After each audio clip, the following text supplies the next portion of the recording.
Muito boa noite, bem-vindos.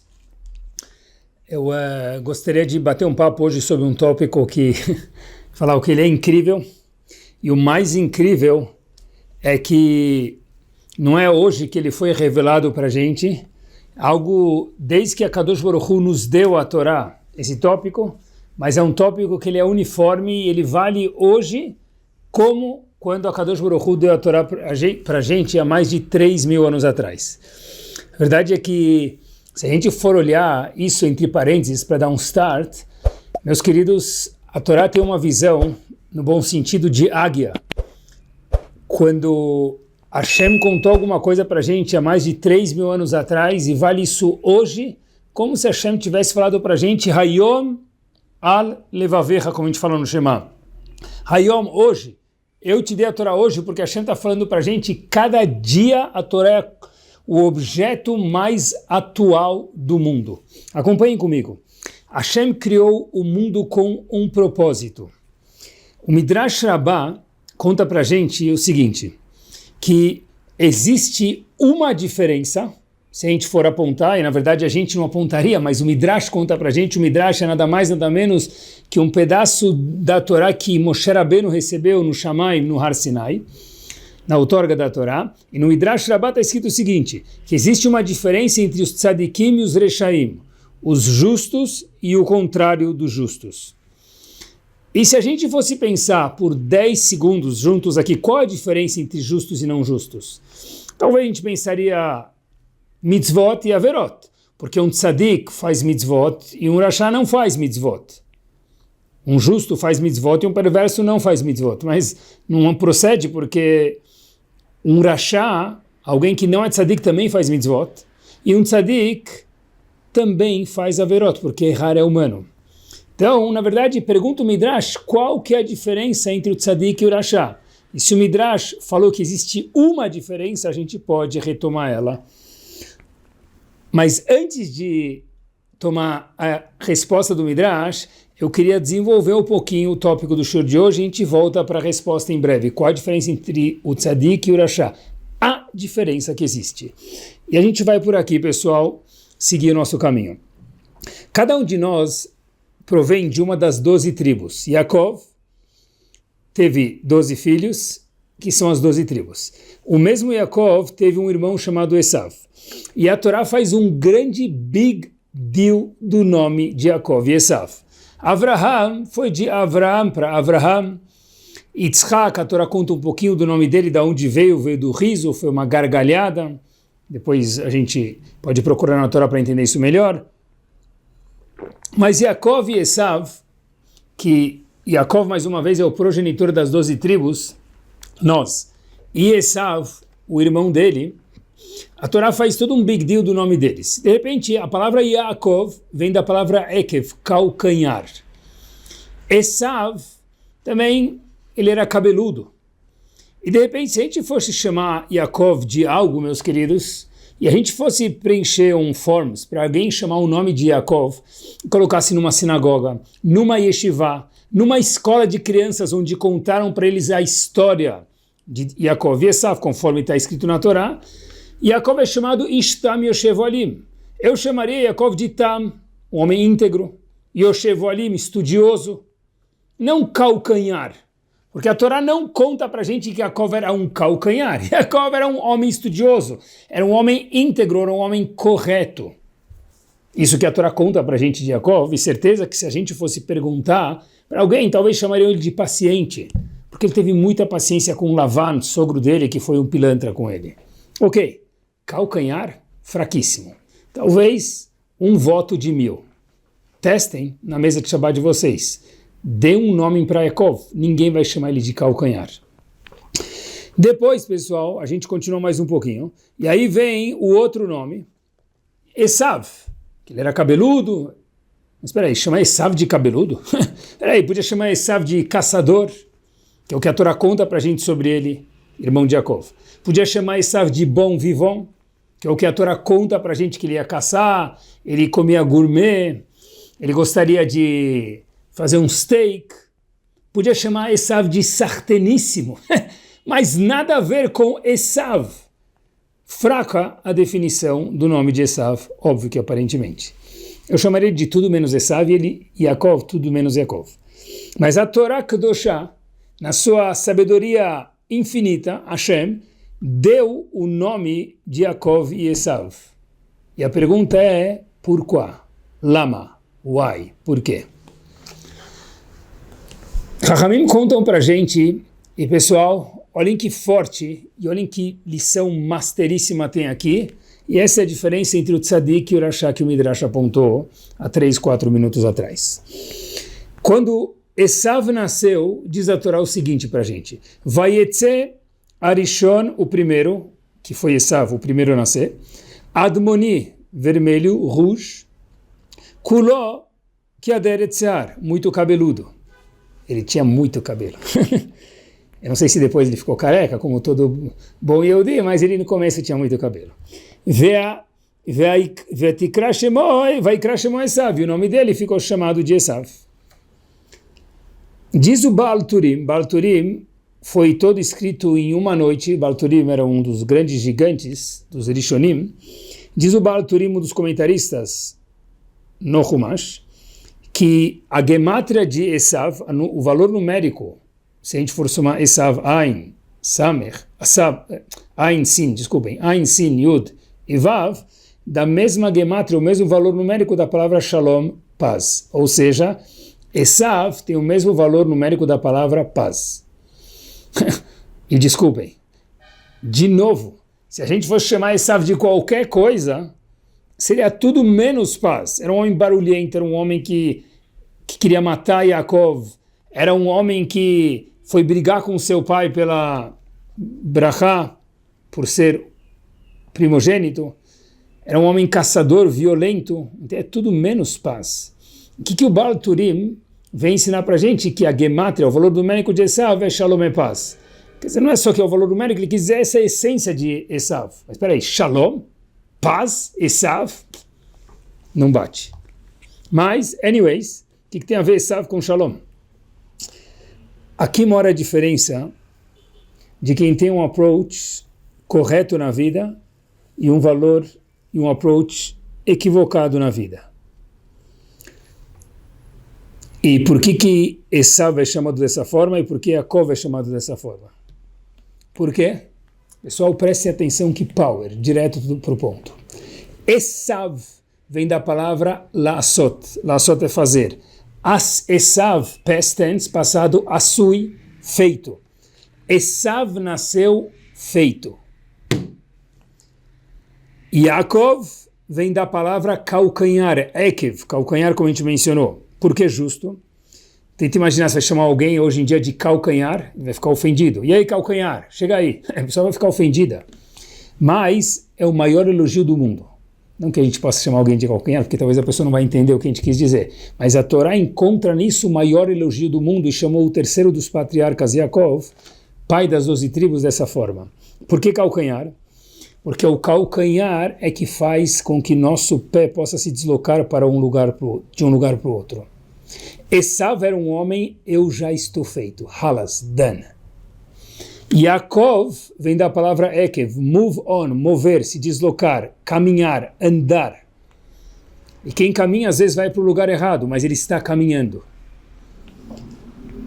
Para isso que nós, Yehudim, viemos para o Olamazé, para esse mundo. A maior klalá do mundo, a maior maldição do mundo, a coisa mais chata e triste do mundo é ser asui, é ser feito. Eu sou assim.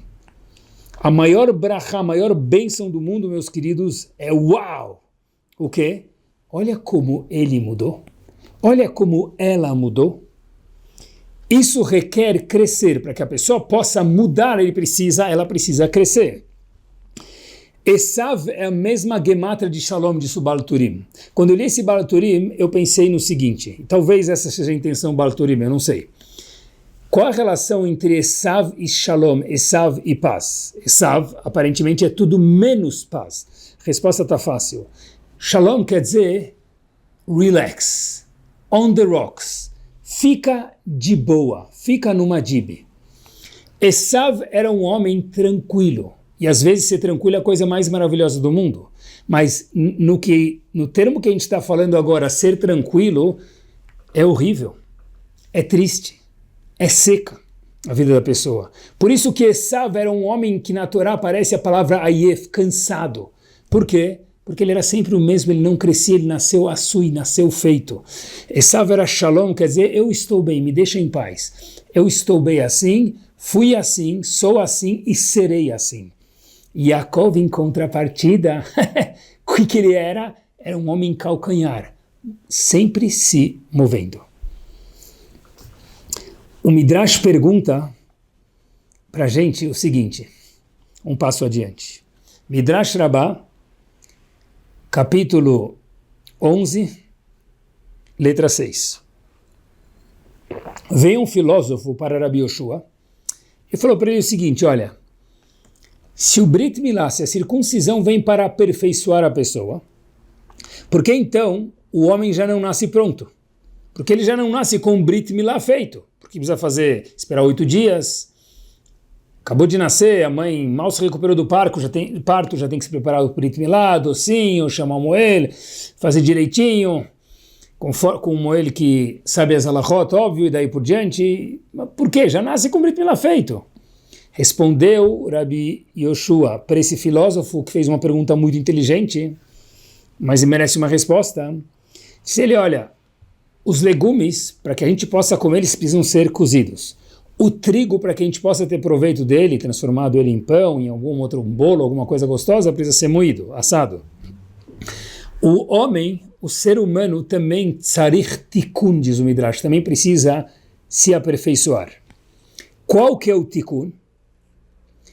O tikkun, o conserto do ser humano, por isso que a gente não nasceu com Brit Milá, disse Rabi Yoshua para aquele filósofo, porque o objetivo não é estar mahul, é ter o Brit Milá, o objetivo é fazer o Brit Milá e nos transformarmos em pessoas com circuncisão. No comparativo, Adam tzarich tikkun, a pessoa precisa se consertar, precisa melhorar, Ekev Yaakov, move on, se mexer e não ser Esav, Asui, Dan, feito, é o seguinte, é muito legal fazer mitzvot, é indispensável cumprir as mitzvot. É muito importante estudar a Torá, que é a maior mitzvah do mundo, que é o que nós estamos fazendo aqui agora, Talmud Torá. Mas, Adam tzarich tikkun, o homem precisa de um conserto, de um improvement. Qual que é o tikkun, é o conserto, é o improvement que o homem precisa? Trabalhar o nosso caráter. Trabalhar as nossas midot.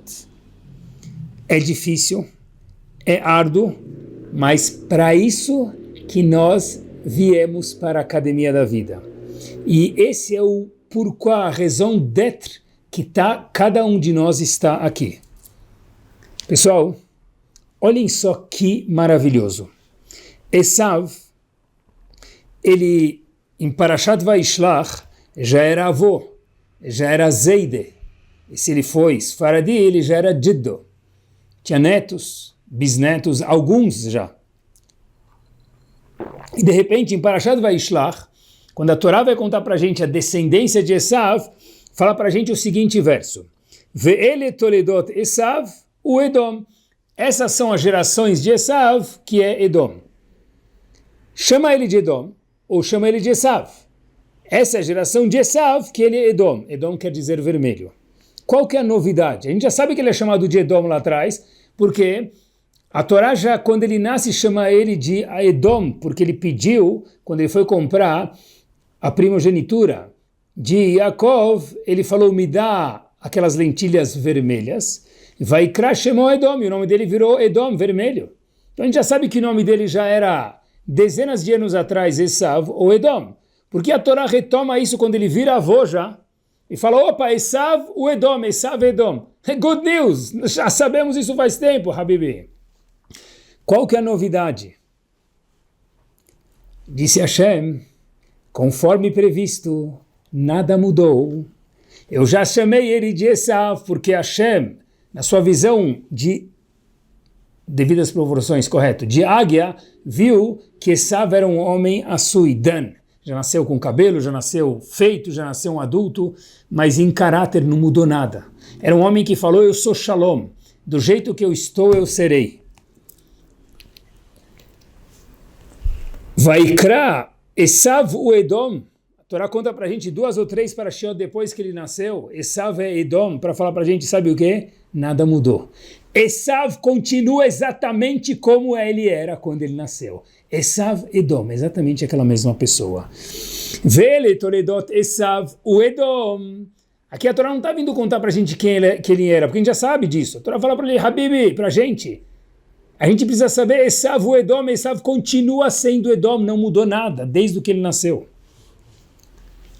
E sabe quando a gente vê uma pessoa, a gente fala, uau, puxa vida, esse homem, essa mulher estudou comigo na escola há 30 anos atrás, mesmo que a gente é jovem, a gente nem tem 30 anos.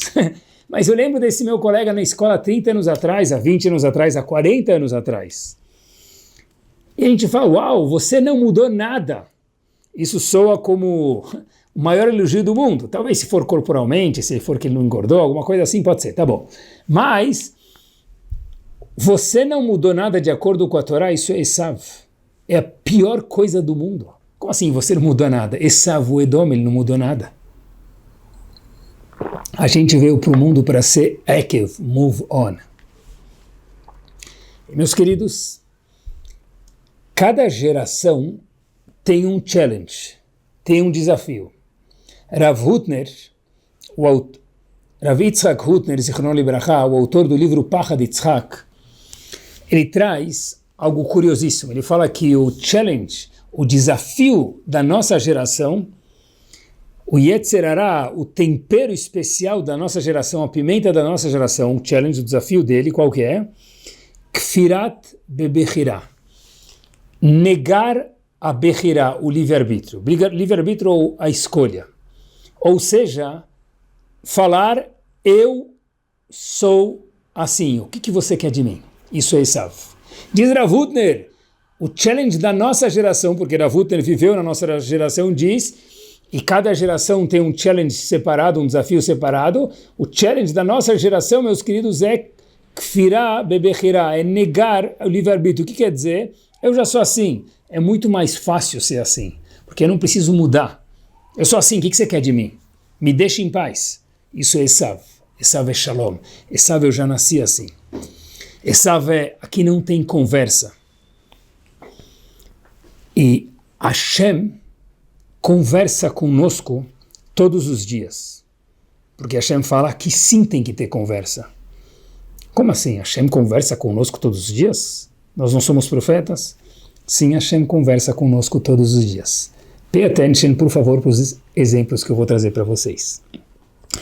Já aconteceu alguma vez de nós acordarmos mais cedo para chegar na sinagoga mais cedo, para chegar no trabalho mais cedo, para chegar no jogo de tênis mais cedo, na academia, o que for, mais cedo? E aí, de repente, a gente acorda mais cedo e fala, hoje eu vou chegar na hora, vou chegar 2 minutos antes da hora. E aí, de repente, o elevador não chega, o elevador quebrou. Ou, justo hoje, meu filho acorda, ele precisa de ajuda, minha filha precisa de ajuda. Justo hoje, minha esposa precisa me contar alguma coisa, eu queria chegar antes da hora. Justo hoje, não tinha lugar para estacionar, tive que dar mais uma volta no quarteirão. É Hashem falando conosco. Hello, good morning, bom dia, bonjour, boker tov. Ekev e não Esav. Eu quero que você ande. Eu estou te dando um desafio porque eu sei que esse desafio da academia da vida faz bem para você e para mim. É com ele só que você vai crescer. Tá pronto? Ou você vai falar, para com isso, vai. Eu sou Esav, eu quero ficar na paz. Desencana. Ou, 1 minuto, eu não vou ficar bravo. Porque eu sei que isso é um teste. E é Hashem conversando comigo, com você, com ele e com ela. E se a gente errar o teste, faz parte. E a melhor das notícias é que daqui a pouco tem outro. Midrash conta pra gente, pessoal, que a gente fez uma perguntinha no começo, qual que é a diferença entre Yaakov e Esav? Diz o Midrash, quer saber a diferença entre Yaakov e Esav? Entre um tzadik e um rasha? A diferença entre um tzadik e um rasha são os pensamentos de um e os pensamentos do outro. Será que eu consigo andar? Será que eu consigo mudar? Será que eu posso crescer? Será que eu quero crescer? Ou será que eu já estou no meu lugar definitivo? Não são mitzvot, não são N outras coisas que a gente pode imaginar que isso é indispensável, mas a diferença é como a gente pensa, como estão nossas midot. Essa é a diferença que Hashem, que o Midrash aponta entre um tzadik e um rachá. Pessoal, escutem só essa história.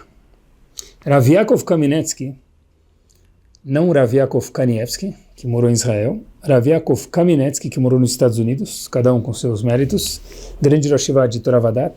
Uma vez ele estava em Brooklyn, Nova York, para quem já foi, em esquina com aquela avenida Coney Island, e lá é um lugar que tem muito trânsito. E ele viu o motorista, ele estava no passageiro, cadeira do passageiro, e havia um motorista dirigindo o carro junto do lado dele. E ele viu um ônibus querendo entrar na mesma direção onde eles estavam indo. E Rav Yaakov Kamenetsky fala para o motorista do carro dele, olha, deixa o ônibus passar primeiro e depois a gente vai. Mas ele falou, Rav, se a gente não cortar esse ônibus e passar na frente dele, a gente vai ficar atrás dele a avenida inteira, vai demorar mais 10 minutos nesse trânsito. Rav Yaakov Kamenetsky falou para ele, mais um minuto, o ônibus é público, nós somos duas pessoas. Esse ônibus, que é público, carrega algumas pessoas, tem preferência ante a gente.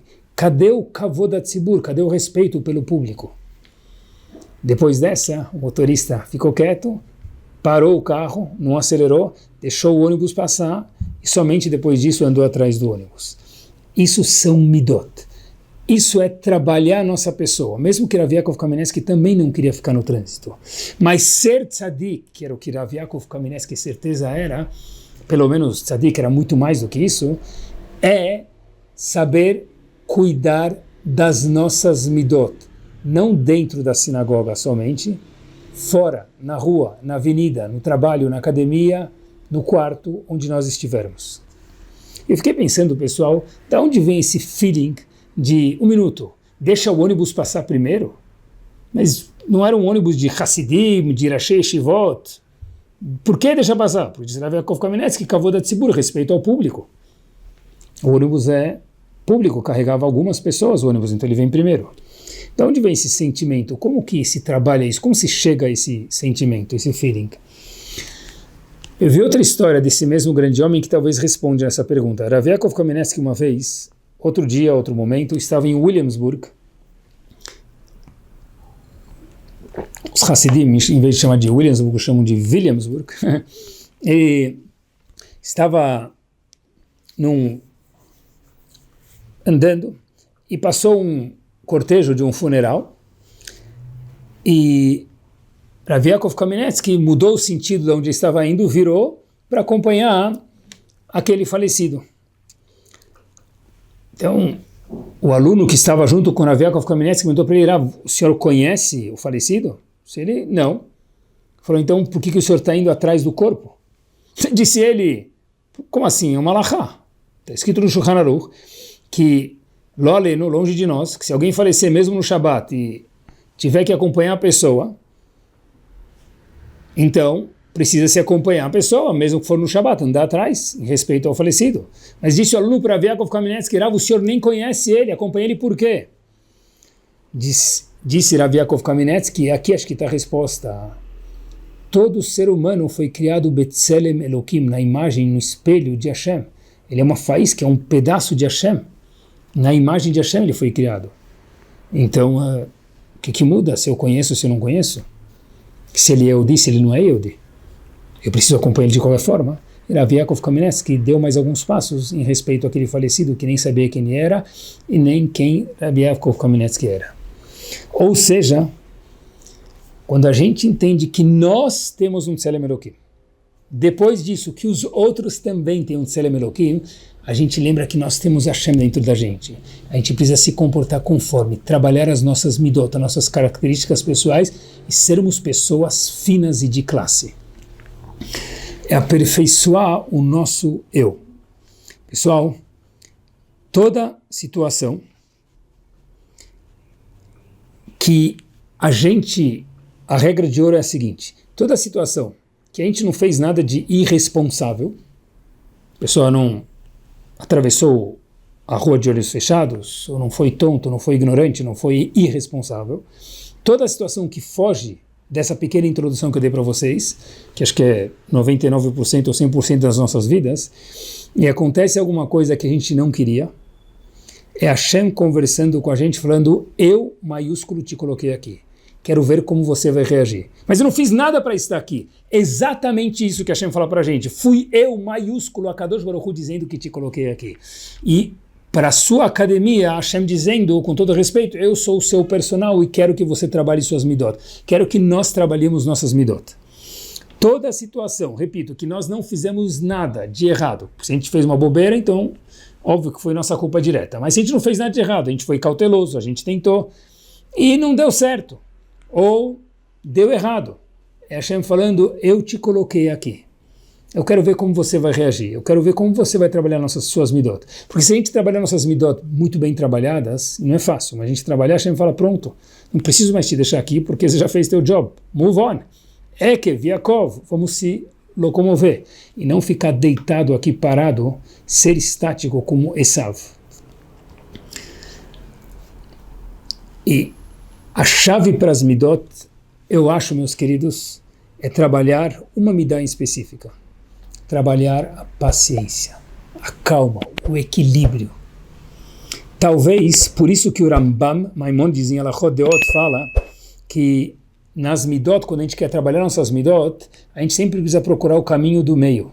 Não ser nem esbanjador, nem esbanjar muito dinheiro, gastar muito, e nem ser avarento. Caminho do meio.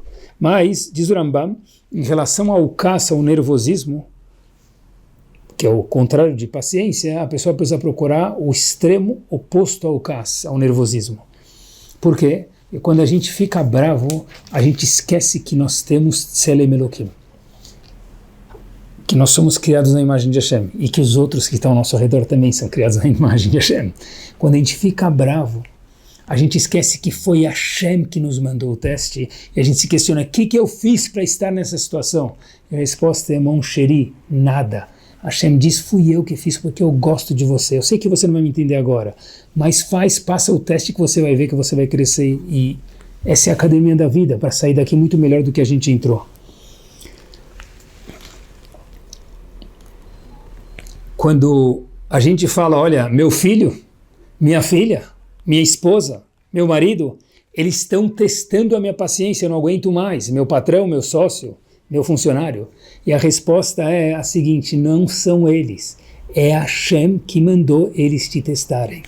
Hashem que mandou eles nos testarem. Porque, de novo, pessoal, a gente escuta 1 milhão de shurim de emuná, de confiar em Hashem. O teste verdadeiro, se a gente confia em Hashem, eu acho que é aqui. Quando acontece alguma coisa que foge do que a gente imaginava, foge do que a gente queria, Hashem fala: mas não é o que nós queríamos, é o que eu maiúsculo quero. Isso de verdade é emuná. Por isso que eu acho que o coração das midot, de trabalhar os nossos traços pessoais, nossas características pessoais, é a paciência. Quando a gente perde a paciência, a gente esquece que foi Hashem que mandou. Quando a gente entende que Hashem que mandou, é outro approach para toda a situação. Óbvio que a gente pode falar: Hashem, por favor, me ajuda a sair dessa. Claro, e ele vai ajudar. É reconhecer que foi Hashem, é trabalhar as nossas midot e bola para frente. O Midrash diz que a diferença entre os tzadikim e reshaim, como eu perguntei para vocês no começo do shiur, é que os tzadikim controlam as suas emoções, enquanto que um rasha, ele é controlado pelas suas emoções. Em outras palavras, o tzadik tem a rédea sobre as suas midot, e o rasha tem as midot segurando, controlando ele. É isso. Mas de tudo que um tzadik faz, acorda de manhã para rezar, coloca tefilim, reza com o minyan da tzedakah, tudo isso, sim, tudo isso é muito válido, e é importante e é indispensável, e Hashem espera isso da gente. Mas tudo isso, Hashem fala, boils down, chega a um ponto, diz Hashem, midot. Midot. Diz o Midrash é Hashem falando. Não é alguém hoje em dia que acha que pensou que não. Não é IA, inteligência artificial. É a maior inteligência do mundo, a inteligência de Hashem, que diz pra gente o que é? é ID, inteligência de Deus. Não é? IA é ID, inteligência divina. Diz para a gente que a diferença entre um tzadik e um rachá é Yaakov ou Esav, é estático ou móvel. São trabalhar as nossas midot. Pessoal, olhem quanto que precisa se esforçar para isso, mas quando a gente vê os Gdolim que se esforçaram para isso, os gigantes da nossa geração e da geração passada, deve ser que isso é muito, muito importante. Um dos grandes homens da geração passada foi Rav Aaron Kotler.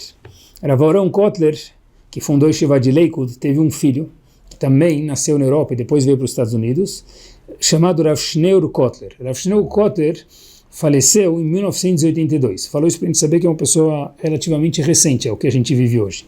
1982 ele faleceu. Nasceu em 1908 e faleceu em 1982. Rav Shneur Kotler, mais uma vez filho do Rav Aaron Kotler, foi convidado para um casamento em Nova York. Morava em Lakewood, para Nova York, talvez 1 hora de carro, mais ou menos com trânsito um pouquinho mais. E de repente, ele fala para o motorista, por favor, você vai esperar aqui 40 minutos, o tempo da Rupá, e logo depois da Rupá, do casamento, eu não vou ficar para a festa, eu vou voltar direto para Lakewood, que eu tenho um encontro muito importante. O motorista falou, ok. Foi lá, encostou, e uns 40 minutos, Rav Shneur Kotler de volta. Só que Rav Shneur Kotler manda avisar o motorista, eu vou ter que ficar mais. O motorista era um aluno, e ok, se o Rosh Yeshiva mandou, ele ficou esperando, mas depois de quase terminar a festa, bem no fim da festa, horas depois, o motorista pergunta para o Rav, aconteceu algo? O senhor mudou os planos, o senhor tinha um encontro importante em Lakewood, o senhor cancelou esse encontro, aconteceu algo que o senhor teve que ficar na festa até o fim da festa, não só para a cerimônia do casamento? Disse Rav Shneur Kotler, não aconteceu nada. Então pergunta o motorista, por que o senhor não fez conforme os planos? Disse ele, justo por isso que eu não pude sair. O motorista falou para ele, Rav, me explica o que o senhor quis dizer. Disse Rav Shneur Kotler o seguinte, eu fui no casamento, eu fui na Rupá, e todo mundo sabe que eu sou o grande Rosh Yeshiva de Lakewood, e eu não ganhei nenhuma das 7 bênçãos para fazer embaixo da Rupá. Um dos consuegros, um dos pais, o pai da noiva, do noivo ou da noiva, chegou e falou que queria muito, depois terminou a Rupá, ele falou, olha, eu queria muito que o senhor ganhasse uma Rupá, mas o meu consuegro já tinha uma lista grande e não deu para colocar o senhor, eu peço desculpas, espero que o senhor não ficou chateado. Até aquele momento eu queria ir embora do casamento. Mas quando eu não recebi uma barachá, e eu percebi que se eu fosse embora, o pai do noivo ou da noiva, que queria muito que eu ganhasse uma das bênçãos embaixo da Rupá, ia falar, ele foi embora porque ele ficou chateado. Eu achei que seria propício trabalhar as minhas midot para não atrapalhar a alegria do casamento, o pai do noivo, o pai da noiva, é parte integral do casamento. Então eu decidi ficar até o fim para mostrar que eu estou mabsuta, eu estou sussa, eu estou tranquilo com a situação, porque de fato fazer uma brachá ou não muda nada. Mas eles não iam saber disso. Então por isso eu fiquei até o final do casamento. Eu trabalhei a minha paciência para dar alegria para os outros. Pessoal, isso são midot. Um homem que era Rosh Yeshiva, um homem que tinha um encontro importante em Lakewood, mas ele falou, 1 minuto. Encontro importante ou não, midot vem antes. Porque o Midrash falou que essa é a diferença entre Tzadikim e Reshaim. Pirkei Avot, um passo adiante. Está escrito, Ksheani leatzmi mani. Hillel costumava dizer, Imani li mili, se eu sou para mim, quem sou eu? O Ksheani leatzmi mani. Imeina lili, falei errado, Imeina lili mili, se eu não sou para... Se eu não cuidar de mim, quem vai cuidar de mim? Essa tradução talvez mais simples. O Ksheani leatzmi mani, se eu sou for para mim, não pensar nos outros, por outro lado, quem sou eu? Viu uma explicação maravilhosa disso? Ksheani leatzmi mani, pessoal, preste atenção. Tradução normal é quando eu sou somente eu não penso nos outros, então também não é bom. Eu preciso pensar em mim, mas também pensar nos outros.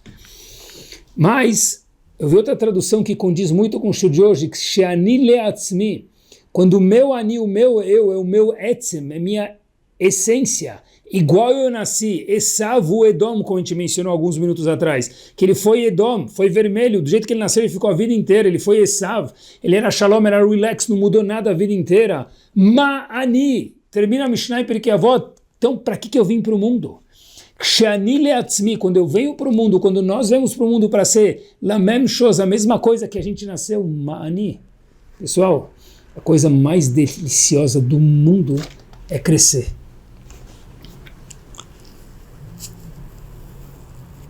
E por que isso é tão importante, pessoal? Por que esse shiur de Midot ele é tão importante? Porque Hashem considera ele importante, mas tem mais um ponto aqui importante nessa fase final do shiur que eu queria compartilhar com vocês. É o seguinte, Yaakov, o mesmo Yaakov, que ele é Ekev, que ele é Muvon, contrário de Esav, ele foi anos depois, estive pensando, se encontrar com Esav. Depois de 20 anos que ele não via Esav, e Esav queria matar ele faz 20 anos, ele estava com medo, falou, agora eu vou sair da casa de Lavan, eu vou pegar a estrada e e Esav vai me encontrar. Então, a primeira frase, quando Yaakov vê Esav, se depara com Esav e fala para ele é a seguinte, Im Lavan Garti, eu morei com Lavan durante esses últimos 20 anos. Irashi logo comenta sobre esse pasuk, quando Yaakov, depois de 20 anos, se depara com Esav, o irmão que há 20 anos atrás queria matar ele, agora Yaakov não sabe que sentimentos Esav tem para com Yaakov. Rashi fala, o que quer dizer em Lavan Garti? Com Lavan eu vivi. Então Rashi fala o seguinte, Tariag mitzvot shamarti, Garti é Gimel, Resh, Taf, Yud, que é morar, mesmas letras de Tariag, 613, então ele quis dizer, porque ele usou justo essa palavra para demonstrar que ele morou. Então diz Rashi, eu cumpri as 613 mitzvot com Lavan, Velo limati mimasim raim, eu não fiquei igual Lavan. Foi essa informação que Yaakov passou para Esav depois de 20 anos sem ver ele. O Rosh Yeshiva de Baltimore, onde eu estudei por alguns anos, Rav Weinberg, Zichron Libraha, falava o seguinte, eu vivi com Lavan, e diz Rashi, eu cumpri 613 mitzvot, e continua Rashi dizendo, eu não aprendi dos atos não bons dele.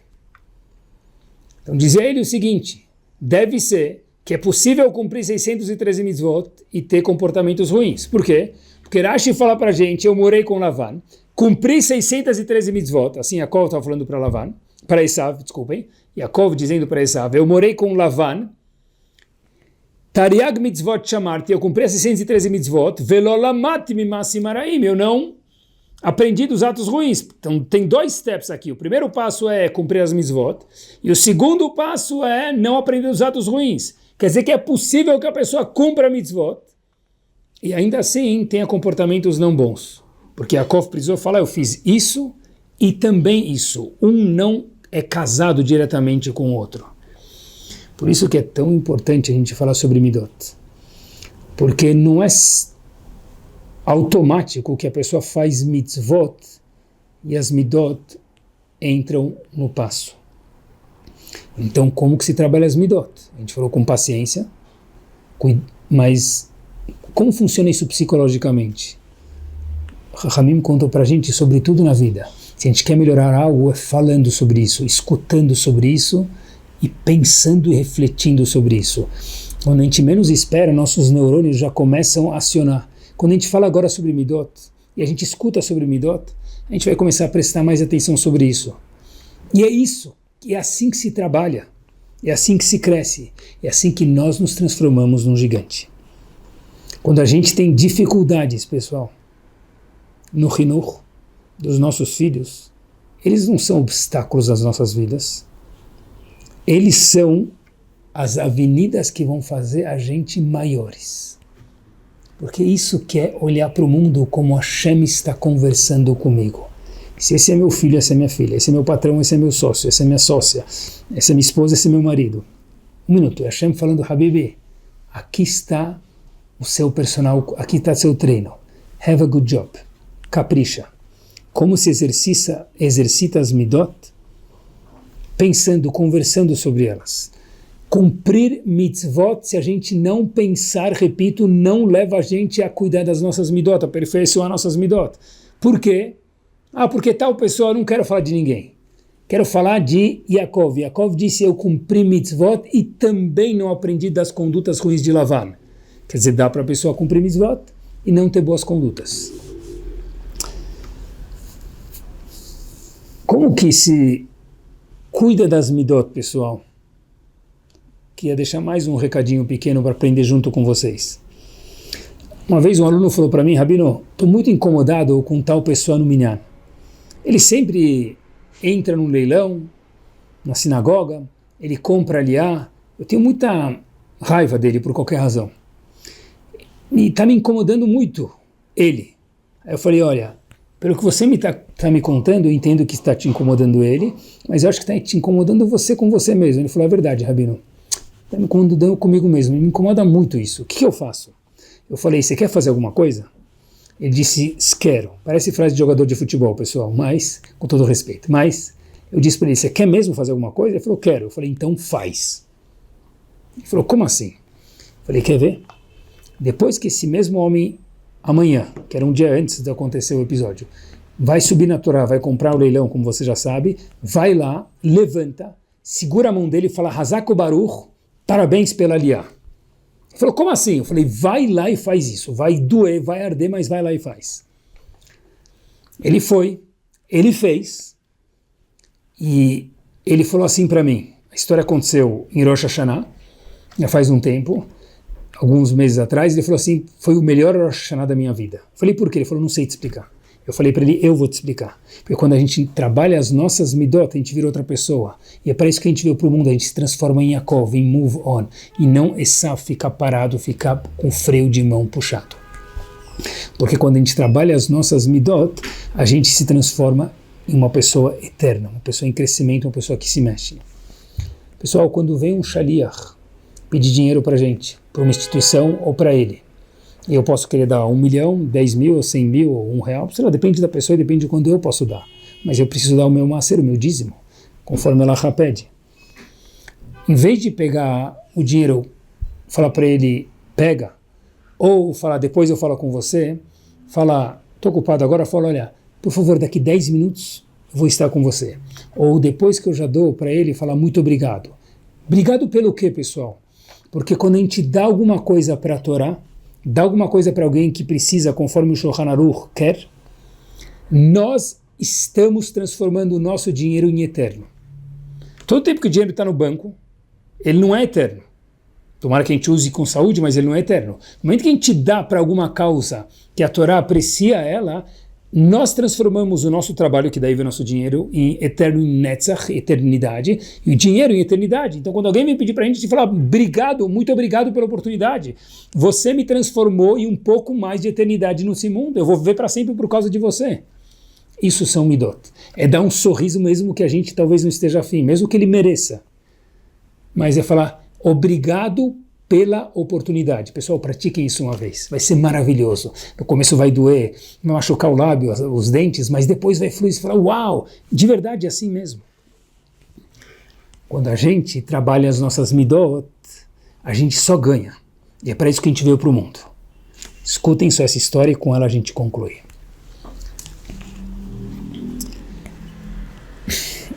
Em Israel, as casas são menores e as famílias são muito grandes, Baruch Hashem, com bênção. Então, eles às vezes fazem um puxadinho, um esticadinho na casa. Eles fazem uma varanda um pouco mais para lá, adicionam um quarto. Quem já foi para Israel, vê. Quem não foi, vai apreciar e observa. Dão uma esticadinha na casa, no apartamento. Só que naquele apartamento, óbvio que a gente precisa da autorização dos vizinhos para fazer isso do prédio.